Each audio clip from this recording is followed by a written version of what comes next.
श्री राष्ट्रीय राजपूत करणी सेना के अध्यक्ष सुखदेव सिंह गोगामेड़ी की 5 दिसंबर को हत्या हुई थी।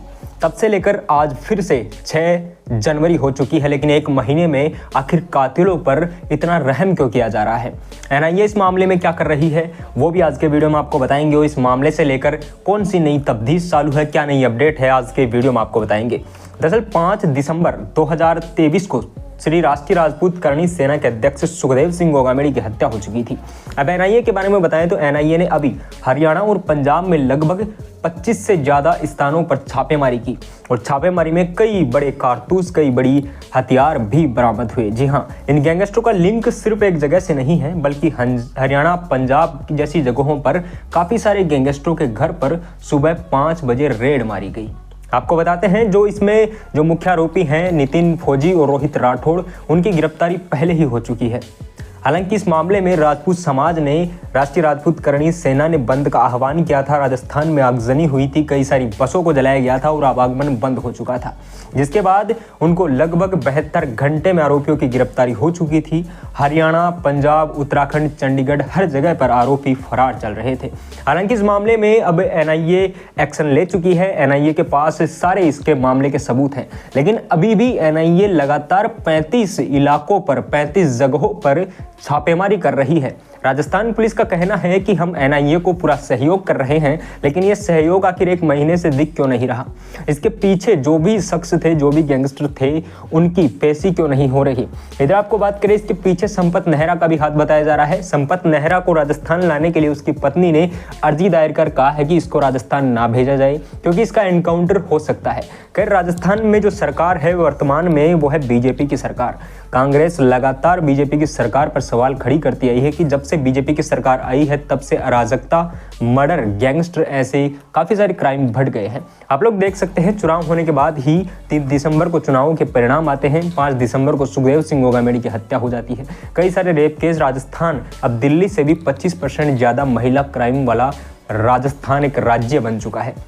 दिल्ली से भी कहीं ज़्यादा क्राइम जयपुर में 25% हो रहा है। जयपुर में गोगामेड़ी हत्याकांड की बात करें तो बताया जा रहा है कि शूटर नितिन फौजी, जो कि इस मामले में वांछित और सबसे मुख्य आरोपी है, जिसने गोगामेड़ी को गोली मारी थी, उसी नितिन फौजी की वाइफ को सुबह 5 बजे एनआईए वाली टीम उसके घर पर पहुंच गई। उसके पहुंचने के बाद नितिन फौजी की वाइफ को वहां से लाया गया और वहां से उसका फ़ोन भी जब्त कर लिया गया। उनसे पूछताछ हो रही है। इसी मामले में एनआईए ने जब पूछताछ करते हुए हरियाणा के कई इलाकों पर दबिश दी तो कई सारे गैंगस्टरों के ठिकानों पर भी दबिश देनी पड़ी। इन गैंगस्टरों में कई सारे नाम शामिल हैं, जैसे राजकुमार जो गैंगस्टर हैं हरियाणा में, उनका बड़ा नाम है। वहां पर जब एनआईए ने रेड मारी तो वहां पर कई सारे कारतूस, कई सारी बंदूकें वहां पर ऑलरेडी मिली। मतलब इन गैंगस्टरों को पालने वाले, इन गैंगस्टरों के पीछे एक बहुत बड़ा जखीरा है, बहुत बड़ी चेन है। इस चेन को एनआईए तोड़ नहीं पा रही है। आखिर एक महीने बाद भी इस मामले की तह तक एनआईए क्यों नहीं पहुंच पाई? क्यों नहीं अभी तक एनआईए इन सारे बंदियों को, सारे जितने भी गैंगस्टर जो जेल में बैठकर इस मामले को ऑपरेट कर रहे थे, इस हत्या को अंजाम दिया जा रहा था, उनको राजस्थान क्यों नहीं लाया जा रहा? आखिर लॉरेंस बिश्नोई को राजस्थान लाया जाएगा या नहीं, ये आपके भी मन में सवाल होगा। चलिए इस मामले को मैं क्लियर कर देता हूँ। दरअसल कुछ दिन पहले हमने आपको न्यूज़ बताई थी कि जो लॉरेंस बिश्नोई है उसकी पेशी फिजिकल तौर पर नहीं होगी। अगले 1 साल तक लॉरेंस बिश्नोई की फिजिकल तौर पर पेशी नहीं होगी, क्योंकि ये जो फरमान जारी किया गया था, ये गृह मंत्रालय ने जारी किया था। लॉरेंस बिश्नोई की सारी पेशी उसकी सुरक्षा को ध्यान में रखते हुए सिर्फ और सिर्फ वीडियो कॉन्फ्रेंसिंग के जरिए होगी। लॉरेंस बिश्नोई का इस मामले में फिजिकल तौर पर पेशी पर आना और कोर्ट को बताना तो नहीं हो सकता। लेकिन दोस्तों, इस मामले में एक और गैंगस्टर का नाम आता है, वो है रोहित गोदारा। रोहित गोदारा राजस्थान में क्राइम का एक नया पर्याय है, नया गढ़ गढ़ चुका है। आपको बता दें, रोहित गोदारा एक बड़ा गैंगस्टर है। रोहित गोदारा लूणकरणसर जिले के कपूरीसर गाँव का रहने वाला है। वहीं से उसने छोटी मोटी गैंगस्टर की दुनिया में कदम रखा। उसकी पत्नी से लड़ाई के बाद उसकी पत्नी ने उस पर, बताया जाता है कि झूठा दहेज का मुकदमा दायर किया, जिसके बाद वो अपनी जो रिपेयरिंग की दुकान थी उसको छोड़कर गैंगस्टर से मिलने पहुंचा। उसी मामले में उसे जेल हुई थी और उसके बाद उसका जो लॉरेंस बिश्नोई गैंग के लोगों से कांटेक्ट हो गया और अब गोदारा जो है वो लॉरेंस बिश्नोई का राजस्थान में ऑपरेट करने वाला सबसे बड़ा गैंगस्टर है।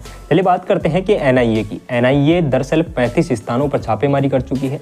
गैंगस्टर नितिन फौजी जो इस मामले में शूटर है, उसकी पत्नी को भी वहां से लाया गया, उनसे पूछताछ चल रही है, उनका फ़ोन भी जब्त कर लिया गया। इस मामले में एनआईए कुछ करती, लेकिन उससे पहले आपको बता दें कि जो सुखदेव सिंह गोगामेडी थे वो काफ़ी प्रतिष्ठित आदमी थे, और ऐसा नहीं है। सुखदेव सिंह गोगामेडी की नेगेटिविटियाँ बहुत सारी मार्केट में चल रही हैं, कई सारे वीडियोज़ आपको मिल जाएंगे। दरअसल कई सारे लोग ये क्लेम करते हैं कि सुखदेव सिंह गोगामेडी भी कोई छोटा मोटा आदमी नहीं था, बल्कि उसके भी लीगल लिंक काफ़ी ज़्यादा थे। इस मामले में आनंदपाल गैंग का भी नाम आता है। आनंदपाल गैंग के बारे में ये कहा जाता है कि सुखदेव सिंह गोगामेडी की हत्या कराने में आनंदपाल की बेटी चीनू का हाथ है। जी हाँ, आनंदपाल की बेटी चीनू का हाथ इसलिए बताया जाता है क्योंकि राजस्थान के ही एक बड़े गैंगस्टर राजू टेहट की हत्या में आनंदपाल की बेटी चीनू लॉरेंस बिश्नोई गैंग के साथ मिलकर उनकी हत्या करती है उनके घर पर।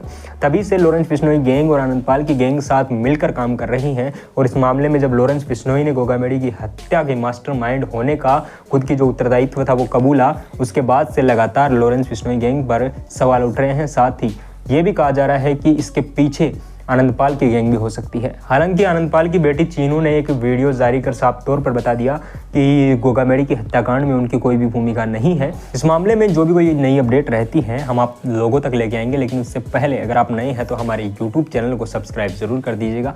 मिलता हूँ नेक्स्ट वीडियो में नई खबर के साथ, तब तक के लिए थैंक यू। जय हिंद।